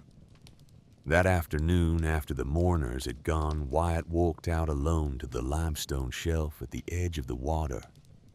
The water was clear now. He could see 15 feet down. He could see the brook trout moving in the shadows of the limestone. He held a small brass urn. Inside the urn were his grandfather's ashes. He took the lid off. He poured them slowly into the water at the edge of the shelf. The wind took some of them. The water took the rest. He stood for a long time after they were gone. In his pocket was the last letter his grandfather had written him. He had written it 3 weeks before he died and given it to Wade with instructions. Wyatt took it out now. He read it again, standing at the lip of the water where 4 generations of his family had stood. Wyatt, my dear boy, by the time you read this, I will have gone to find your great-grandfather and your father. I have been waiting 48 years to tell them that the Carter name won. Thank you for letting me tell them. Some things are buried because they are dangerous. Some things are buried because they are waiting for the right hands to dig them up. You were those hands. Do not mourn me. Build. I am proud of you. I love you. Your grandfather, Thomas. The wind moved across the water. A brook trout broke the surface 20 feet out and slid back under. Wyatt Carter folded the letter and put it back in his pocket. He stood at the edge of the water as the sun went down behind the birches. His great-grandfather had come home from France in 1919 with damaged lungs and a vision. His grandfather had come home from Bastogne in 1945 with a piece of shrapnel still in his shoulder, and a promise to his father. His father had died at 38 years old on a stretch of Pennsylvania highway, trying to finish what neither of them had been able to finish. He himself was 24 years old now, scarred and tired, and married 8 weeks to a woman from Pittsburgh who was 3 months pregnant with their first child. Some legacies are not what you inherit. Some legacies are what you choose to carry. 107 years. 4 generations of Carter men. 1 flooded quarry. 1 clean river that now ran out of it and fed drinking water to 4 Pennsylvania townships. It was enough. It was, he understood, as the last light went out of the sky over the birches, more than enough, Pa.